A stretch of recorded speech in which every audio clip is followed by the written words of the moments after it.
읽겠습니다. 오늘 우리 모두에게 주시는 하나님의 말씀입니다.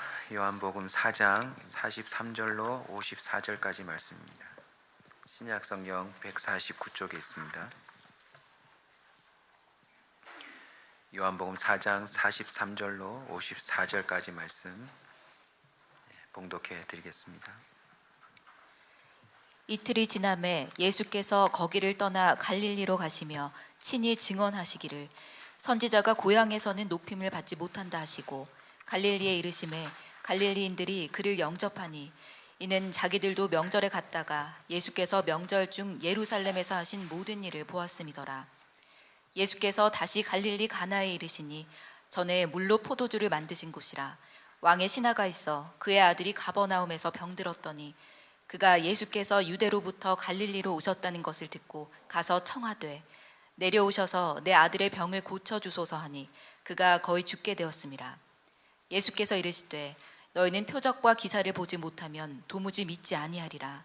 신하가 이르되 주여 내 아이가 죽기 전에 내려오소서. 예수께서 이르시되 가라 내 아들이 살아있다 하시니 그 사람이 예수께서 하신 말씀을 믿고 가더니 내려가는 길에서 그 종들이 오다가 만나서 아이가 살아있다 하거늘 그 낫기 시작한 때를 물은즉 어제 7시에 열기가 떨어졌나이다 하는지라. 그의 아버지가 예수께서 내 아들이 살아있다 말씀하신 그때인 줄 알고 자기와 그 온 집안이 다 믿으니라. 이것은 예수께서 유대에서 갈릴리로 오신 후에 행하신 두 번째 표적이니라. 아멘. 우리 앞뒤좌우로 환하게 웃으시면서 이렇게 축복하며 인사할까요? 예배하는 자에게 기적이 일어납니다. 올 초에 오베데돔에 관해서 제가 말씀을 전하면서 우리 집안에 법궤가 들어왔다 생각하고 한 3개월만이라도 작정하고 도전해보라, 우리 가정부터 다시 새롭게 되기를 소원해보라고 말씀을 드렸는데요. 우리 성도들 가운데 몇 분 가운데 진짜 결단을 하셨더라고요. 그 말씀 듣고 3개월 동안 개인적으로 결단했는데 진짜 3개월 뒤에 이런저런 소중한 간증이 있다고 제 귀에 들려옵니다. 방금 인사한 게 여러분 인사가 아닙니다. 오늘 이 한 번의 예배에도 진정어린 그 간절함으로 나아가는 자에게 기적이 일어날 줄로 믿습니다. 오늘 말씀은 참 우리 교회 성도들을 바라보며 제게 주어지시는 그 마음들을 또 표현하는 소중한 설교입니다. 병들지 않는 사람은 없는데요, 요즘 우리 교회 성도들 가운데 아픈 사람이 너무 많아요. 기도하는 가운데 이 말씀을 꼭 전해야 되겠다 하는 감동이 또 있어서 말씀을 묵상하고 또 오늘 전하게 되었습니다. 여러분, 병을 통해 다시 새롭게 될 수 있습니다. 저도 사실은 병자입니다. 제 나이 20살 때 제가 생각해도 가장 교만했던 것 같아요. 그때가 제일 잘생겼었거든요.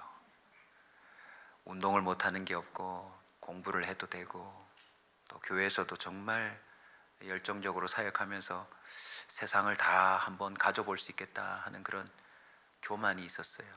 그래서 군대를 가는 것도 나는 일반 부대가 아니라 해병대도 아니고 우리나라에서 제일 힘든 특수부대로 갈 거다, 그렇게 마음먹고 영장을 받고 준비하고 있는데 갑자기 몸이 안 좋아서 동네 병원에 그냥 불쑥 찾아갔습니다. 그랬더니 처음 보는 의사 선생님이 이 결과를 보고 간 수치가 너무 높다고요.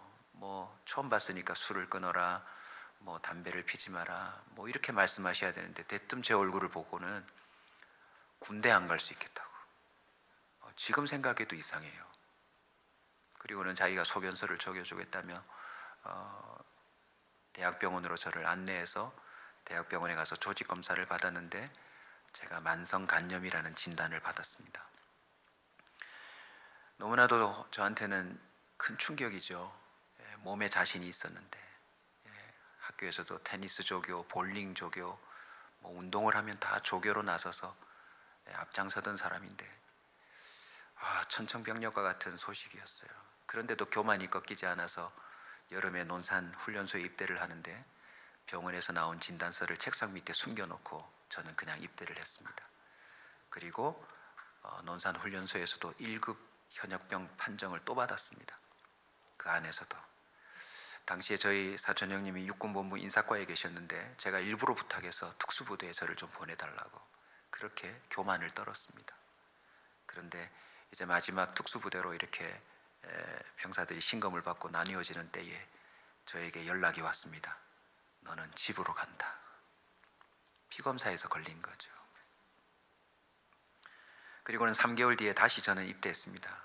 여러분, 제가 군대를 2번 입대했습니다. 면제 잘 안 시켜주더라고요. 2번째는 진단서를 가지고 갔습니다. 검사를 확인하고 한참 있다가 1급 현역병 2번이나 판정받았는데 바로 5급 면제가 되었습니다. 여러분의 담임 목사가 신의 아들입니다. 그 뒤로 제가 제 주치의한테 다시 들어가서 상황을 설명했더니 정말 면제받았냐고. 그런데 다시 검사했더니요, 제 모든 수치가 정상인보다 더 좋아요. 그리고는 그 젊은 대학병원 의사, 제 주치의가 잊지 못합니다. 잘 먹고 잘 살으라고. 잘 먹고 잘 살으라고. 그리고는 그 뒤로부터 3개월마다 제가 정밀 검사를 받았습니다. 그렇게 하라고 그래서. 또 유능하셨던 간 전문의에게 제가 가서 정밀 검사를 받았는데 그분이 하시는 말씀이 더 재밌어요. 이 정도로는 면제받을 수 없는데. 뭔가 하나님의 뜻이 있는 것 같습니다. 하지만 아주 중요한 말을 저에게 했습니다. 요즘은 간 학회에서 연구가 바뀌어서 3개월 이내에 언제든지 간경화, 간경변, 간암으로 번져서 사망에 이를 수 있으니까 조심해서 꼭 3개월마다 검사를 받으라는 이야기였습니다. 조금만 피곤해도 옆구리가 우릿하고 뭔가 내 몸에 이상이 있다 싶으면 겁이 나요. 그리고는 병원에 가서 남들보다 좀 더 비싼 초음파 검사를 받습니다. 받고 나면 또 3개월을 허락받았구나. 그렇게 지금 30년이 넘게 저도 환자로 살아오고 있습니다. 그런데 뒤돌아보니 그 병이 저의 인생의 전환점입니다. 그 면제 때문에 제가 저희 집사람과 결혼을 했거든요. 일찍이. 그 뒤로 사역이 시작되었고 그 뒤로 저에게서 몸에 대한 또 제 자신에 대한 그 자신감이 사라졌어요. 여러분, 병이 무엇입니까? 기본적으로 몸의 질병을 뜻하죠. 그런데 사전적인 의미를 찾아보면 흠, 하자, 굳어진 나쁜 습관, 근심 등등 병의 범위가 상상을 뛰어넘습니다. 그 변명들마저, 그 병의 이름들마저 우리는 다 알 수도 없고 기억할 수도 없어요. 아직 발견되지 않은 병들도 있습니다. 발견됐지만 희귀병이라며 치료 방법이 없는 병들도 너무너무 많습니다. 몸의 질병만 있는 게 아니죠. 정신적인 질병들로 인해서 오늘날 정상적인 삶을 못 사는 사람이 너무 많습니다. 우울증, 조울증, 공황장애, 조현병, 불안증, 학명으로 너무 헤아릴 수 없는 많은 정신병들이 있었어요. 지금도 약이 없으면 잠을 못 이루고 약이 없으면 불안해서 못 사는 사람들이 너무 많습니다. 목사님, 저는 병이 없는데요 라고 손 드실 분이 혹 있을 것 같아서 제가 좀 준비해 왔습니다. 그분은 공주병입니다. 왕자병이고 게으름병이고 사치병이고. 목사님 그렇게 말씀하시면 섭섭한데요, 그 사람 섭섭병입니다. 저와 여러분은 에덴에서 쫓겨난 인간의 그 운명 이후에 누구도 예외 없이 병에 노출되어 있어요. 이미 우리는 치료와 돌봄이 필요한 환자입니다. 환자, 병자예요. 그런데 병이란 것이 역설적으로 다시 새롭게 되는 기회가 됩니다. 그걸 오늘 성경이 증언하고 있고, 성경 곳곳을 또 들여다보면 수많은 사람들이 병을 통해 믿음을 얻고 다시 새롭게 되어서 구원에 이르렀다. 그 한 예를 오늘 소개하려고 합니다. 왕의 신하가 등장해요. 그런데 이 신하가 자신의 왕에게 달려가지 않고 젊은 청년 예수에게 지금 달려가고 있습니다. 왜 달려갔을까요? 아들의 병 때문이에요. 아들의 병. 저도 부모가 되어 보니 이제 그 말이 이해가 돼요. 내가 아팠으면 좋겠다. 저도 어릴 때 막 아프면 어머님이 막 물수건 얹어주시고 아이고 이 녀석 엄마가 아팠으면 좋겠다. 부모가 되니까요, 내가 아픈 것보다 자식이 아픈 게 더 아파요. 그런데 병들어 아파하는 자녀들 앞에 또 그렇게 부모들이 무능하고 초라해 보일 수가 없어요. 할 수 있는 게 없어요. 오늘 등장하는 왕의 신하는 일반 평민이 아니니까 훨씬 더 많은 특권이 있는 거 아니에요. 동네 의원으로 데려갈 수 있지만 왕실, 왕립 의원으로 데리고 갈 수 있는 거예요. 자신의 능력으로 훨씬 더 힘 있는 방법으로 내 아들을 치유할 수 있는데 웬일인걸? 이 왕의 신하는 병들어 죽어가는 자신의 아들을 두고 예수에게 달려가고 있는 겁니다. 이유가 뭘까요? 기억하십시오. 내가 섬기는 왕도 어쩔 수 없다는 걸 알아버렸어요. 내 목숨을 걸고 내 인생을 걸고 섬기는 그 인간 왕도 내 자녀를 고치지는 못하더라는 거죠. 여러분, 병은요, 우리에게 진리를 깨닫게 해줘요. 병은 우리로 하여금 엉뚱한 노예의 삶에서 벗어나도록 도와줘요. 병을 고쳐주면 왕으로 섬긴다. 여러분, 오늘날 누구든지 내 병, 내 자녀의 병만 고쳐주면 내가 그 사람 믿고 섬기겠다라고 하는 결단을 가지고 덤벼드는 사람들이 꽤 많습니다. 그래서 무당을 찾아가고 이런저런 민간요법을 찾아가고 안 되면 외국이라도 달려가서 내 새끼의 병을 고치겠다고 나서는 사람들이 참 많습니다. 그리고 또 소문이 들려요. 어디가 용하다, 어디가 참 잘 고친다. 혹시라도 병이라도 났으면 사람들은 집도 팔아내어줍니다. 진짜인지 아닌지 이런 거 따질 필요 없이 병만 고쳐주면 내가 이 신을 섬기겠소 하고 지금도 온갖 신앙을 쫓아 덤벼드는 사람들이 많아요. 근데 오늘 왕의 신하를 주목하십시오. 오늘 이 사건은 단순히 병 고치는 사건이 아니에요. 왜냐하면 치료 행위가 전혀 나오지 않아요. 오직 말씀하신 것만 나와요. 왕의 신하가 예수님께로 달려갔는데 아마 소문을 들었겠죠. 내가 아무리 힘과 권력을 동원해도 고칠 사람이 없는데 예수는 한다더라 라고 하는 소문이, 그래도 정보력이 있으니, 공권력이 있으니 그 소문을 듣고 간 거 아니에요. 그런데 가다가 예수님을 만났는데 예수님이 이렇게 말씀하십니다. 가라, 네 아들이 살아있다. 주여, 내 아이가 죽기 전에 내려옵소서 라고 하는 이 말에 전혀 치료 행위를 하지 않고서 말로만 하는 거예요. 그런데 이 왕의 신하의 태도가 참 우리에게 울림을 줍니다. 어떻게 하죠?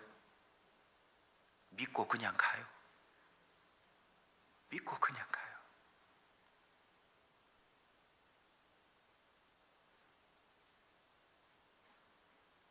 그 아버지는 그 말씀을 믿고 가는데 돌아오다가 집에서 오는 종들을 만납니다.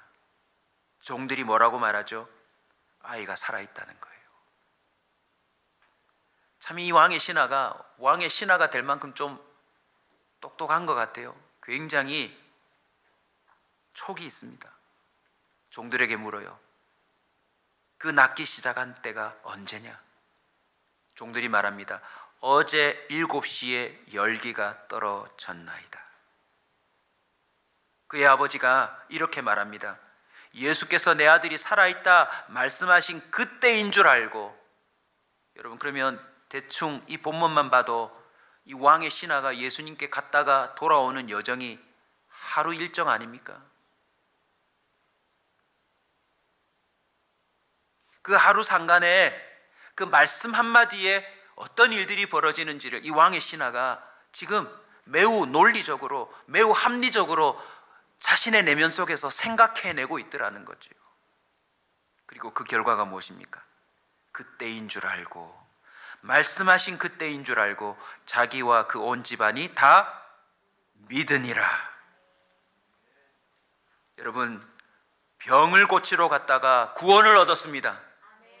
병을 고치러 갔다가 왕이 바뀌어 버렸어요. 자기뿐만 아니라 온 집안이 예수를 믿었다. 삶의 주인이 바뀐 겁니다. 우리는 병을 통해 이런 은혜를 경험해야 돼요. 왕의 신하는 이번 예수님과의 특별한 대면을 통하여 깨닫게 되었습니다. 단순히 병 고치는 사람이 아니구나. 저분은 종교 무당이 아니구나. 메시아구나. 메시아. 하나님의 아들, 기름 부음 받은 자 그리스도. 그분이 말씀만 하시면 모든 것이 그대로 되는 하나님이시구나, 구원이시구나라는 사실을 발견했다는 거죠. 그래서 왕의 신하의 발걸음이 매우 소중합니다. 병을 통해 예수님께 나아갔던 그 걸음. 자신뿐만 아니라 온 집안을 구원에 이르게 했으니까요. 특별히 이 아들 볼까요? 이 아들이 무슨 병인지 모르겠지만 아마 이 열병으로 인하여 죽음에 이르렀나 봐요. 그런데 온 집안이 예수를 믿은지라 라고 기록했으니 이 아들은 보다 일찍이 예수 그리스도를 자신의 왕으로 모신 거 아니에요? 많은 젊은이들이 지금 열심히 공부하고 있습니다. 일하고 있습니다. 노력하고 있습니다. 왜요? 그 분야의 킹이 되고 싶어서. 가수 킹, 탤런트 킹, 축구왕, 하나같이 그 분야의 왕관을 쓰고 싶어서 악착같이 노력하고 살아가는데 말이죠. 근데 이 아들은 보다 더 일찍이 아버지의 발걸음 때문에 이 세상의 진정한 왕이 누군지를 알아버렸어요. 요한복음 1장 12절입니다. 영접하는 자 곧 그 이름을 믿는 자들에게는 하나님의 자녀가 되는 권세를 주신다고요. 우리는 병을 통해 주님께로 걸어가야 합니다. 우리는 병을 통해 믿음을 얻어야 합니다. 우리는 병을 통해 우리의 삶의 주인이 바뀌어야 합니다.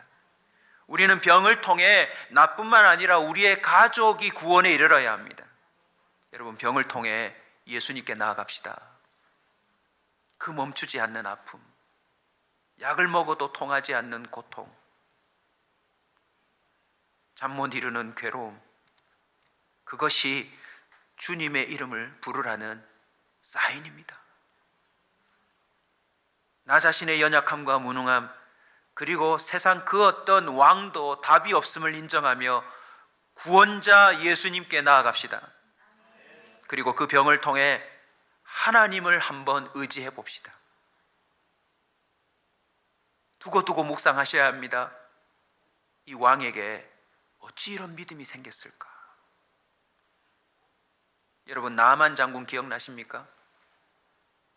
하나님의 사람에게 찾아와서 자신의 나병을 낫도록 소문 듣고 엄청난 예물을 들고 와서 고쳐주면 이 예물 줄게 하는 식으로 덤벼들었는데, 하나님의 사람이 얼굴도 내다보지 않고 요단강에 가서 7번 몸을 담그라 했을 때 나만이 화가 나서 돌아가 버립니다. 자기 나라로. 내가 나오면 손이라도 흔들고 뭔가 주술 행위도 하고 뭔가 치료 행위를 할 줄 알았는데 그냥 말 한마디 던지는 거예요. 화가 나서 돌아가는 그들 옆에 왕의 신하들이, 그 장군의 신하들이 뭐라고 그럽니까? 아니, 더한 것도 하라고 하면 하지 않겠냐고. 이 요단강의 물에 몸 담그는 것이 뭐가 어렵냐고. 오늘날 알게 모르게요, 내 마음 안에 있는 그 얄팍한 자존심, 나의 의심, 나의 지식, 나의 경험, 내 나이, 내가 누군데 하는 그런 것들이요, 그 경계를 못 넘어서게 해요. 가라. 단순히 그 말 듣고 걸어갔고, 도착해보니 아이는 살아있는데 주님이 가라고 한 그 시점부터 아이가 낫기 시작했다는 걸 연결지은 그 왕의 신화, 그 은혜가 우리에게 있어야 합니다. 왜냐하면요, 대부분 사람이 그냥 우연이라고 넘겨버리거든요. 신기하네. 오늘 예배드리고 왔더니 열이 떨어지네. 참 감사하네. 그냥 이러고 넘겨버려요. 마가복음 5장 29절을 보십시오. 혈루병을 앓는 여인이 나옵니다. 하혈한다는 병이에요. 무려 12년간 하혈을 했답니다. 얼마나 고통스럽나요? 성경의 기록에 의하면 많은 의원들을 찾아가 만났는데 소용이 없었대요. 그리고 물질도 다 잃어버렸대요. 마지막 더 비참한 게 있어요. 병이 더 중대해졌다. 너무나도 속성한 여인 아닙니까? 오늘날 수많은 사람들이 병 때문에 인심 잃고 돈 잃고 사람 잃고 주변에 많은 일상을 잃어버린 사람이 많습니다. 근데 이 여인에게요, 소문이 들려오고 믿음 하나가 생겼어요. 예수님의 옷자락만 만져도 낫겠구나. 이분에겐 그런 능력이 있구나. 그리고 그런 믿음으로 나오는 이 여인을 예수님이 알아보세요. 오늘도 일부 때도 많이 오셨어요. 참 일부 예배가 참 은혜로웠습니다. 저도 은혜 많이 받았어요. 우리 성도들의 기도하는 모습에 제가 은혜를 받았는데, 우리 이부 때도 참 사방팔방에서 달려오신 여러분을 축복하는데, 중요한 건 주님이 여러분의 믿음을 알아보세요. 그건 누구도 몰라요. 주님이 알아보세요. 이 여인의 믿음을 알아보시고 손에 그 주님의 옷자락이 닿자마자 성경은 기록합니다. 주님의 능력이 그에게 흘러들어가요. 그리고 이 여인도 깨닫습니다. 고통의 근원, 혈루 근원이 마른 줄 곧 깨달으니라. 저와 여러분이 병을 통하여 주님의 손길을 경험하는 기회가 되기를 축원합니다. 예수 그리스도가 단순히 병 고치는 자, 복 주는 자가 아니라 메시아 구원자라는 사실을 확실하게 깨닫고 느끼는 기회가 되기를 원합니다. 누가복음 17장 15절부터 19절까지 보면요, 10사람이 병이 들어 주님 앞에 갔다가 고침을 받았는데, 다 병이 나은 사실 때문에 막 흥분해서 달려가는데 유일하게 한 사람만 달려와서 예수님께 엎드립니다. 우리 본문을 한번 볼까요? 15절, 그 중에 한 사람이 자기가 나은 것을 보고 큰 소리로 하나님께 영광 돌리며 돌아와 예수의 발 앞에 엎드려 감사하니 그는 사마리아 사람이라. 성경에 이 표현을 잘 모르시는 분들을 위해 설명을 드리면, 사마리아 사람이라 하면 이렇게 이해하시면 됩니다. 결코 돌아오지 않을 것 같은 사람. 목사님, 장로님, 집사님, 권사님 다 돌아와서 감사해야 되는데 전혀 예상치 못한 사람이 돌아왔다 생각하시면 됩니다. 병 나은 게 중요한 게 아니라 저분 누구지 하고 돌아온 거예요. 예수님께서 대답하여 이르시되 10사람이 다 깨끗함을 받지 아니하였느냐? 9은 어디 있느냐? 이 이방인 외에는, 하나님을 믿지 않을 것 같은 이 천한 사람 외에는 하나님께 영광 돌리러 돌아온 자가 없느냐 하시고 그에게 이르시되 일어나 가라, 내 무엇이요? 믿음이 너를 구원하였느니라. 우리는 질병을 통해 믿음을 얻어야 합니다.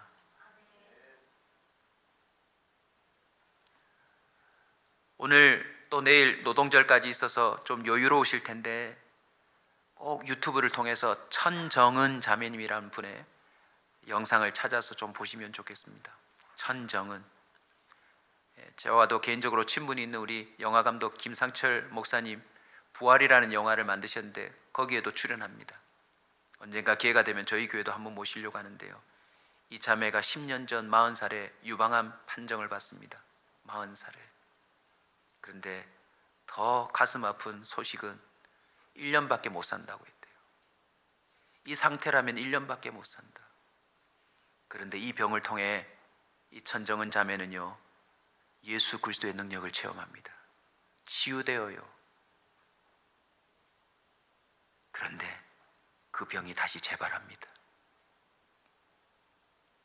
최근에 찍은 영상을 제가 보고 말씀을 드리는 건데, 지금은 어떠냐 그랬더니요, 그 재발이 머리의 뼈, 허리의 뼈, 모든 뼈에 전이 되고, 뇌에 전이 되고, 폐에 전이 되고, 림프구에 다 전이 되어서 지금 거의 전이 되지 않은 곳이 없을 정도랍니다. 근데 이 이야기를 너무너무 밝게 해요. 그리고 얼마 전에 항암 118차를 마쳤답니다.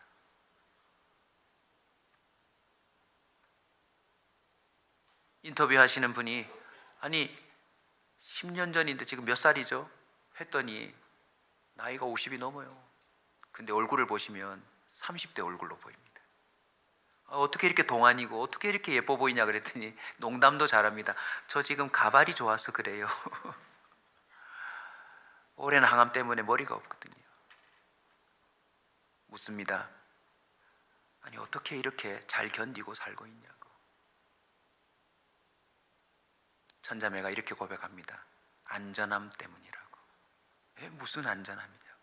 제가 예수 안에서 안전합니다. 그 여인은 오랜 투병 생활 속에 자신이 안전하다는 걸 경험했어요.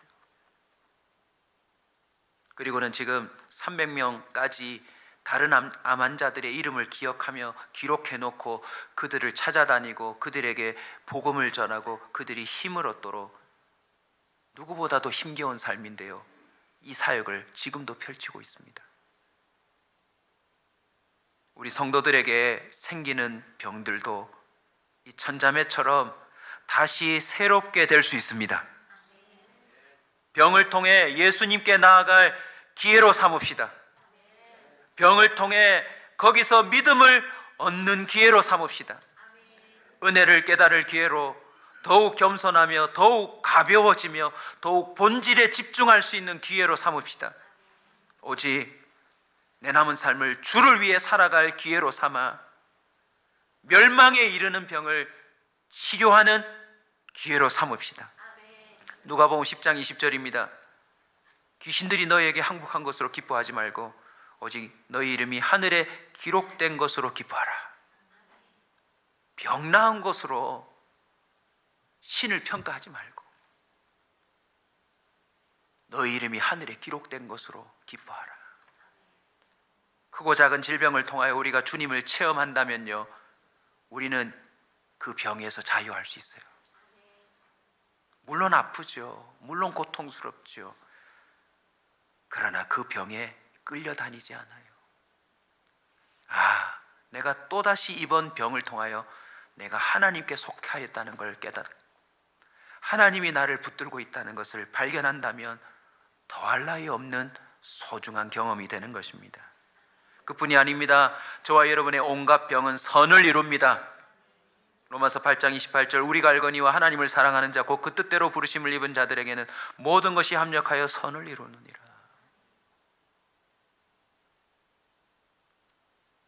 저도 20살에 그 질병 때문에 정말 처음 당하는 낭심, 막막함, 절망,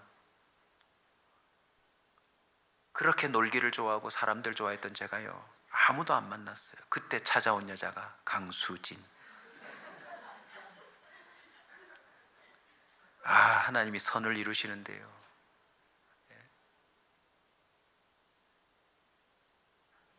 우리의 질병은요, 하나님이 특별하게 포장해서 보내는 복이에요. 고통을 통해 우리는 하나님과 소통을 시작합니다. 건강을 이름으로 잃어버렸던 일상에 대한 감사를 다시 찾습니다. 비정상적인 상태를 경험하며 정상이 은혜요 기적이었구나 고백하게 됩니다. 간호를 받음으로 내가 세상에 혼자가 아니라는 사실을 알게 됩니다. 뭘 해도 사그라들지 않는 아픔을 통해 그동안 모른 척 지나쳤던 아픈 자들이 눈에 다시 들어오기 시작합니다. 아무도 내 이 아픔을, 내 이 답답함을 모를 거야 소리 지르면서도 그 고립을 통해 신앙의 공동체의 소중함을 새롭게 알게 될 것입니다. 야고보서 5장 14절입니다. 너희 중에 병든 자가 있느냐? 그는 교회 장로들을 청할 것이요 그들은 주의 이름으로 기름을 바르며 그를 위하여 기도할지니라. 우리 원사 커뮤니티 교회 성도님들, 오늘 이 말씀과 성경을 통하여서 꼭 실천해 주세요. 여러분 아프면 알리세요. 특별히 교회 장로들에게. 여기서 장로라 하면 담임 목사와 또 실제 우리 장로님을 표현하고 교회 리더들을 포함합니다. 알리세요. 세상 사람들도 병을 뭐 하라고 그래요? 알리고 소문내라고 하잖아요. 무좀 걸리면 저한테 연락 주세요. 제가 용고 발라드릴게요. 부끄러워하지 마세요. 병은 알려야 돼요.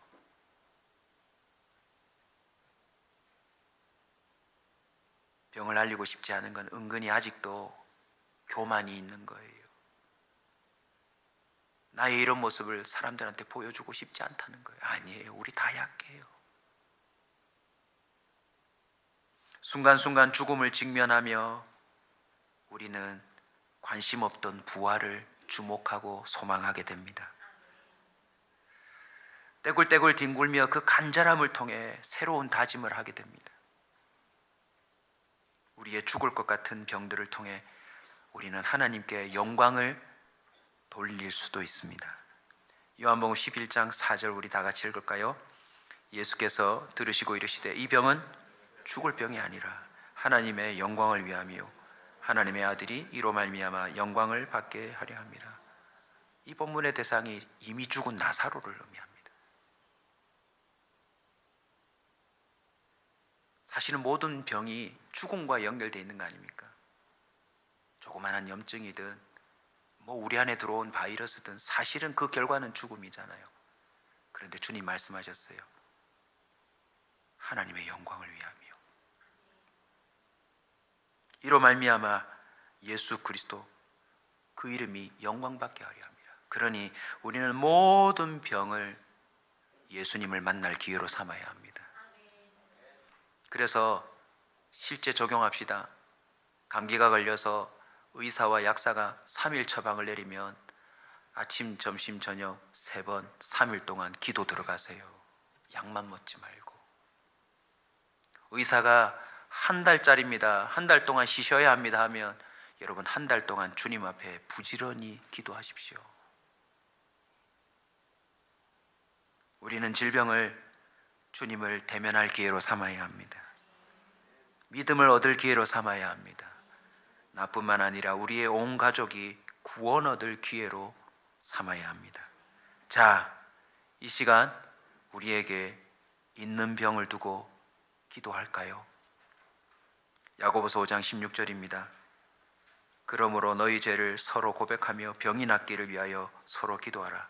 의인의 간구는 역사하는 힘이 큼이니라. 고통의 멍에를 벗으려고 예수께로 나아갑니다. 낭패와 실망당한 뒤에 예수께로 나아갑니다. 교만한 마음을 내버리고 예수께로 나아갑니다. 죽음의 길을 벗어나서 예수께로 나아갑니다. 이 시간 여러분이 어떤 질병을 가졌는지 저는 다 알지 못하지만 여러분의 그 질병이 있는 곳에 손을 한번 얹을까요? 그곳에 손을 얹고 우리 이 찬송하며 나가십시다.